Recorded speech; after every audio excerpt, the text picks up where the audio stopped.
Dragon का underworld क्या है ये खबर, आइए आपको बताते हैं। चीन के राष्ट्रपति शी जिनपिंग ने एक अलग दुनिया तैयार कर ली है जिसका राज बहुत गहरा है।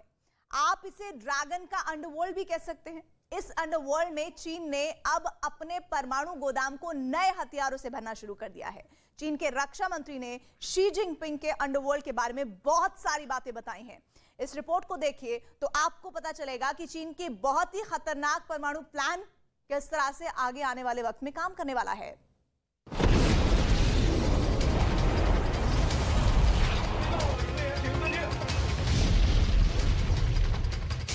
DF-21 की रेंज 2000 किलोमीटर। ये चीन की कैरियर किलर मिसाइल है।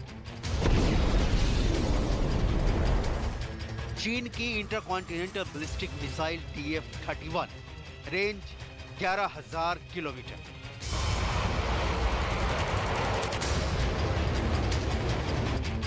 चीन की DF-41 इसकी रेंज 15000 किलोमीटर। चीन की बहुत बड़ी परमाणु मिसाइल DF-5 रेंज 13000 किलोमीटर। चीन की पनडुब्बी से दागी जाने वाली मिसाइल रेंज 8000 किलोमीटर से ज्यादा है। चीन के इस मिसाइल जखीरे के बारे में बताने की बहुत बड़ी वजह है। चीन का मिसाइल स्टोर इस वक्त दुनिया में बहुत बड़ा चैलेंज पेश करने जा रहा है। चीन की ऐसी मिसाइल जो अमेरिका तक हमला कर सकती है, उसे लेकर व्हाइट हाउस को फौरन कुछ करना होगा, नहीं तो बहुत देर हो जाएगी। क्योंकि चीन के रक्षा मंत्री ने ऐसा बयान दिया है कि अमेरिका को missile defence system super active mode में रखना पड़ सकता है।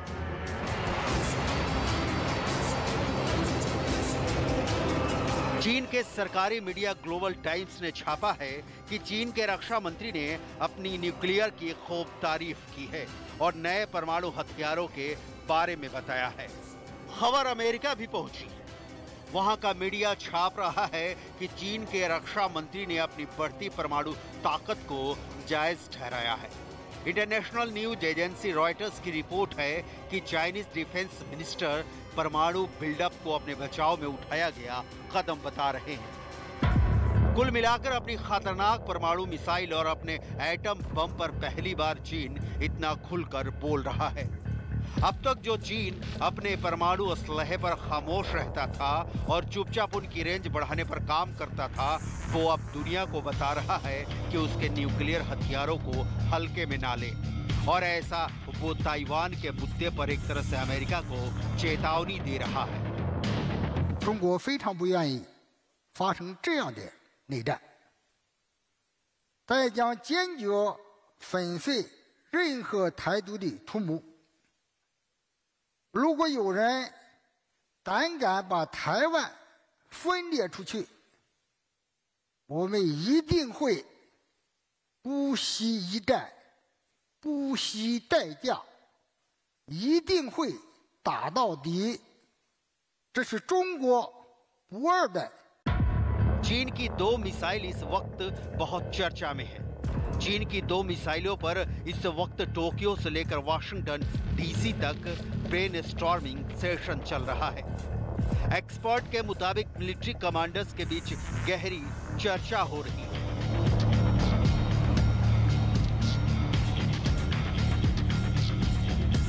चीन का युद्ध करने वाला मॉडल कैसा होगा, सबसे पहला हमला कहां होगा, इन सब बातों के बीच चीन की 2 सबसे खतरनाक मिसाइलों का डर बढ़ने लगा है। क्योंकि चीन की मिसाइल पावर ने विश्व युद्ध वाले खतरे को फिर जिंदा कर दिया है। पूरी दुनिया में ये सवाल पूछा जा रहा है कि क्या चीन वाकई परमाणु हमला कर देगा? अगर ऐसा हुआ तो जिनपिंग फैसला कितनी देर में लेंगे? और उन्होंने बटन दबाने का फैसला कर लिया तो चीन का पहला टारगेट कौन होगा? क्या चीन का निशाना अमेरिका होगा? क्या चीन का निशाना जापान होगा? या फिर ताइवान पर चीन का पहला परमाणु बम गिरेगा? चीन पर इन सवालों से आगे और भी बहुत बताएंगे। बस 10 मिनट की इस रिपोर्ट को बहुत गौर से देखिएगा, क्योंकि आज हम आपको 10 मिनट के अंदर चीन से इस दुनिया को लेकर जो बहुत बड़ा खतरा मंडराने लगा है, उस पर आपको 5 बहुत बड़ी और जरूरी बातें बताने जा रहे हैं। लेकिन उससे पहले चीन के रक्षा मंत्री की कुछ और बातें देखिए, जिसमें बड़ी धमकी छुपी हुई है। 把自己的意志强加于人，更不能以多边主义之名行单边霸凌之实，是打着自由开放的旗号，拉帮结伙搞小圈子，绑架裹挟地区国家，针对特定的国家渲染冲突对抗，打压遏制围堵别人。 चीन की धमकी को लेकर पूरा पैसिफिक यानी प्रशांत महासागर का इलाका अलर्ट हो गया है। अमेरिका इस इलाके में एक बड़ा खिलाड़ी है और चीन की बढ़ती ताकत, चाहे वो परमाणु बम हो या मिसाइल हो या उसकी नेवी का साइज, चीन के तमाम विकल्प पर बहुत ज्यादा चर्चा हो रही है। अगर दक्षिण चीन सागर या पूर्वी चीन सागर में चीन युद्ध की शुरुआत करता है तो उसकी नेवी का मुकाबला किससे होगा? हमले किसके खिलाफ ज्यादा होंगे और क्या इसमें परमाणु अटैक की भी नौबत आ सकती है? इसी पर अमेरिका के एक्सपर्ट आजकल अपनी रात काली कर रहे हैं। We've witnessed a steady increase in provocative and destabilizing military activity near Taiwan, and that includes PLA aircraft flying near Taiwan in record numbers in recent months, and nearly on a daily basis. And we remain focused on maintaining peace, stability, and the status quo across the Taiwan Strait. But the PRC's moves threaten to undermine security and stability and prosperity in the Indo-Pacific. तेवर देखे आपने America के रक्षा मंत्री के? लगता है कि America दुनिया के इस मोर्चे पर भी कुछ करने की सोच रहा है। खतरा इसलिए बड़ा है क्योंकि जब दुनिया यूक्रेन में उलझी है तो चीन सबसे बड़े युद्ध की तैयारी कर रहा है। चीन लगातार अपने इलाके के आसपास ताइवान और जापान की दहलीज तक युद्धाभ्यास में जुटा हुआ है। ये ऐसे युद्ध का खतरा है जिसमें दुनिया की दो सबसे बड़ी पावर एक दूसरे से टकरा सकती हैं और इसकी जद में बहुत जल्दी पूरी दुनिया आ सकती है, क्योंकि खतरा ऐसे मिसाइलों का भी है जो हजारों किलोमीटर दूर से फायर की जा सकती हैं। अगर ऐसा हुआ कि दुनिया की सबसे घातक मिसाइल अमेरिका और चीन के बीच चलना शुरू हुई तो तबाही का कोई दायरा नहीं रहेगा। जब इन देशों के सबसे खतरनाक फाइटर और बॉम्बर दुनिया को अपनी बमबारी से हिलाकर रख देंगे।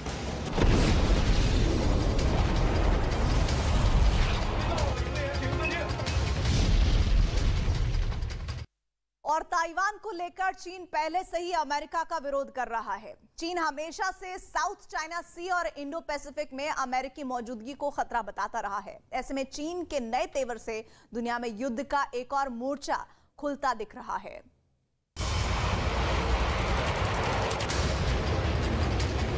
चीन के रक्षा मंत्री के बयान से सवाल उठता है कि क्या चीन और अमेरिका का महायुद्ध होने जा रहा है जो दुनिया को विश्व युद्ध में झोंक देगा। 这个武器实验都在搞，这也没什么大惊小怪的。中国搞点武器实验、科学技术的发展，这不正常吗？ चीन के रक्षा मंत्री नए हथियारों की बात कर रहे हैं, वो नए तकनीक तैयार कर रहे हैं, वो नए तकनीक तैयार करने पर जोर दे रहे हैं। ये सब कुछ अमेरिका और जापान को काउंटर करने के लिए है, इसमें कोई शक नहीं। युद्ध के हालात में चीन की नौसेना और चीन की रॉकेट फोर्स क्या कर सकती है, इस पर centre for a new American security नाम की संस्था की रिसर्च रिपोर्ट में दो बड़े पॉइंट्स को समझाया गया है। चीन और अमेरिका के युद्ध के खतरे पर इस रिपोर्ट की चर्चा पूरी दुनिया में हो रही है। पहला ये कि चीन इस युद्ध में ताइवान पर परमाणु हमला तक कर सकता है, यानी ताइवान को चीन पूरी तरह खत्म कर देगा और चीन उसे दुनिया का दूसरा हिरोशिमा बना सकता है। दूसरी बात यह कि चीन ताइवान पर हमला करने से पहले अमेरिका पर हमला करेगा। उसके टारगेट पर हवाई द्वीप के साथ अलास्का होगा और मेनलैंड में सैन डिएगो तक उसकी मिसाइल हमला करेगी। चीन अमेरिका के साथ जापान को भी नहीं बख्शेगा। वो प्रशांत महासागर में अमेरिकी अड्डों को तबाह कर देगा। उसमें उसके गुआम समेत सभी बड़े सैन्य अड्डे शामिल होंगे। लेकिन ये सब फौरन नहीं होगा। प्रशांत महासागर में तनाव बना रहेगा, युद्ध होता रहेगा, लेकिन फाइनल हमले से पहले चीन आसपास के टारगेट को खत्म करेगा। Centre for a new American security की रिपोर्ट में कहा गया है कि चीन और अमेरिका के बीच जंग हुई तो पहले हफ्ते में किसी को भी बढ़त नहीं मिलेगी। कोई जीतता या हारता हुआ नजर नहीं आएगा। यानी खतरा ऐसा है कि ताइवान को लेकर अगर युद्ध हुआ तो ये भी यूक्रेन में चल रही जंग की तरह लंबा खींच सकता है। चीन की कोशिश होगी कि वो ताइवान की लीडरशिप को खत्म करे या उसे ठहरने पर मजबूर कर दे। लेकिन चीन की इस रणनीति के आगे उसके दो बड़े दुश्मन रुकावट बन सकते हैं।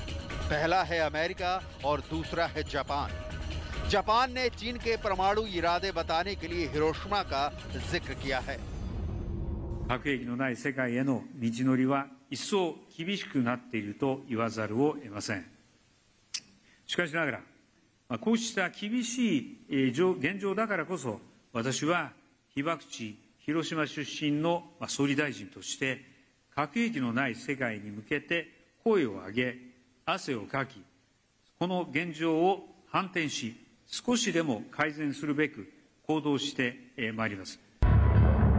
चीन को लेकर इस खतरे को कम नहीं आंका जा सकता, क्योंकि चीन ने बहुत पहले से ये इरादे दिखाने शुरू कर दिए हैं।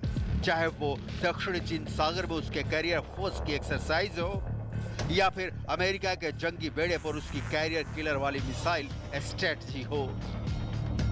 पहली है DF-21D और दूसरी है DF-26। ये दोनों ही एंटी शिप बैलिस्टिक मिसाइल हैं। DF-21D की रेंज 1500 किलोमीटर है, जबकि DF-26 की रेंज है 5000 किलोमीटर। इनमें DF-21D ज्यादा सटीक है, जो टारगेट के 10 मीटर के दायरे में हमला कर सकती है। चीन कहता आया है कि अमेरिका ताइवान को लेकर अपनी फैक्ट शीट में एक चीन वाले सिद्धांत को खोखला साबित करना चाहता है। चीन आगाह करता रहा है कि ताइवान मुद्दे पर ऐसा बदलाव करना और ताइवान स्टेट पर हालात बदलने की कोशिश अमेरिका को खुद जला देगा। लेकिन अमेरिका के पास भी इसका जवाब है, जिसमें चीन के लिए ताइवान को लेकर भी एक वार्निंग छुपी हुई है। One China policy, we will continue to fulfill our commitments under the Taiwan Relations Act. And that includes assisting Taiwan in maintaining a sufficient self-defense capability. And it means maintaining our own capacity to resist any use of force or other forms of coercion that would jeopardize the security or the social or economic system of the people of Taiwan. Taiwan और Japan को लेकर चीन लगातार भड़काने वाले कदम उठा रहा है। चीन की एयरफोर्स और उसके बॉम्बर लगातार जापान और ताइवान के एयर स्पेस के करीब पेट्रोलिंग कर रहे हैं। वो इसलिए क्योंकि चीन के टारगेट पर जापान भी है और ताइवान भी। ये है चीन का सबसे खतरनाक न्यूक्लियर बॉम्बर H-6K, जिसकी रेंज में अमेरिका के वो अड्डे भी हैं जो प्रशांत महासागर में उसके बहुत बड़े मिलिट्री बेस माने जाते हैं। और उनको टारगेट करने के लिए चीन लॉन्ग रेंज मिशन वाले H-6K बॉम्बर भी इस्तेमाल कर सकता है। जब ये बॉम्बर आसमान में होता है तो रिफ्यूलिंग के बाद ये प्रशांत महासागर में अमेरिका के गुआम मिलिट्री बेस तक को परमाणु हमले से पूरी तरह खत्म कर सकता है। H-6K बॉम्बर 12,000 किलो वजन के बम या मिसाइल लेकर उड़ सकता है। इसका मेन हथियार CJ-20 क्रूज मिसाइल है। इसकी रेंज 2000 किलोमीटर है। यह ऐसी 6 मिसाइल लेकर उड़ सकता है। चीन के पास ऐसे 170 बॉम्बर हैं। चीन अपनी परमाणु मिसाइलों का जिक्र करने के साथ ताइवान के आसपास अपनी बॉम्बर वाली पावर इसलिए दिखा रहा है क्योंकि वो ताइवान और अमेरिका दोनों को डराना चाहता है। चीन अमेरिका को खबरदार करना चाहता है। यूक्रेन पर रूस के हमले और वहां हो रही बमबारी से जिनपिंग के हौसले आजकल वैसे ही काफी बुलंद हैं। यही वजह है कि चीन अब एटमी धमकी देने से भी गुरेज नहीं कर रहा।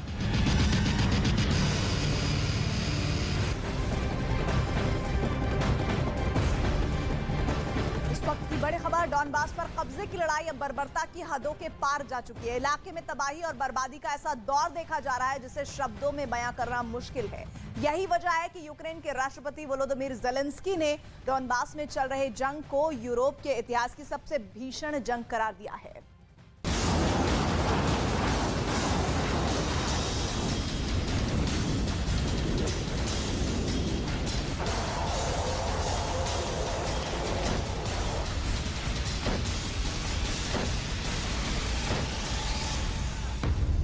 यूरोप के इतिहास की सबसे भीषण जंग।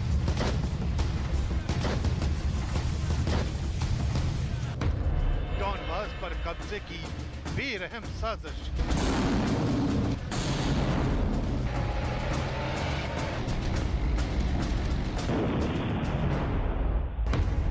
सेवेरोडोनेत्स्क में रूस की शैतान ब्रिगेड।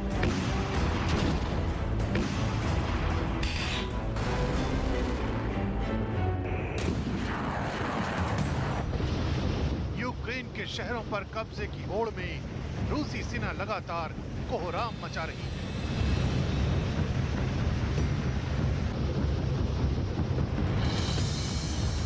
पुतिन के इशारे पर रूसी सेना और चेचन लड़ाके बर्बरता की हदों को पार कर रहे हैं।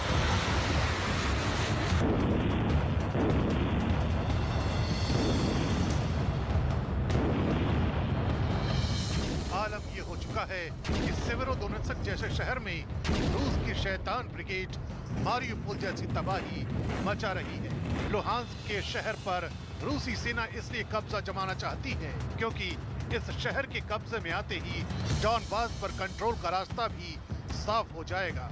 यही वजह है कि रूसी सेना सेवेरोडोनेत्स्क को शमशान में तब्दील कर देने पर आमादा है। रूसी सेना की इसी बर्बरता की वजह से यूक्रेन के राष्ट्रपति ने डॉनबास की जंग को यूरोप के इतिहास की सबसे हिंसक जंग करार दिया है।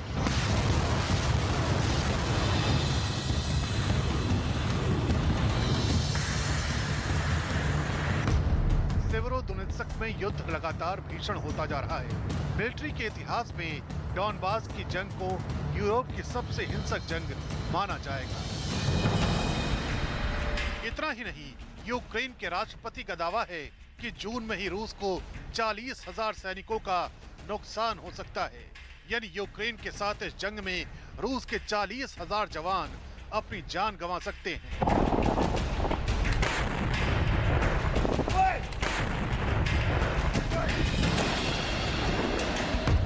रूसी सेना डॉनबास में रिजर्व सैनिकों को तैनात करने की कोशिश कर रही है, लेकिन वे अभी किस रिजर्व की बात कर सकते हैं। जून में रूसी नुकसान 40,000 सैनिकों से ज्यादा हो सकता है। उन्होंने कई दशकों में किसी भी युद्ध में इतने सैनिकों को नहीं खोया है।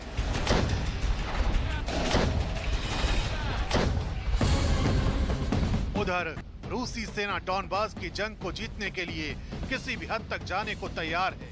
सेवेरोडोनेत्स्क शहर के सभी पुलों को ध्वस्त कर दिया गया है ताकि किसी भी तरह की मदद लोगों तक न पहुंचाई जा सके। इतना ही नहीं, रूसी सेना का दावा है कि उसके सैनिकों ने सेवेरोडोनेत्स्क के 80% इलाके को अपने कब्जे में ले लिया है, लेकिन बचे हुए 20% हिस्से पर कब्जा अभी भी रूस के लिए चुनौती बना हुआ है, क्योंकि यूक्रेन की सेना किसी भी कीमत पर घुटने टेकने को तैयार नहीं है। खबर तो ये भी है कि जैसे मारियुपोल में रूसी सेना और रमजान कादरव के लड़ाकों के छक्के छूटे थे, कुछ वैसा ही हाल सेवेरोडोनेत्स्क शहर की सड़कों पर दिखाई दे रहा है।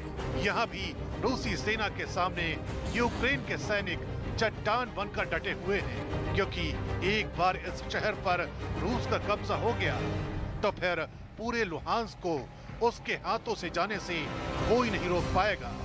और लुहांस्क के बाद रूस की सेना और चेचन लड़ाकों का अगला निशाना डोनेत्स्क ही होगा।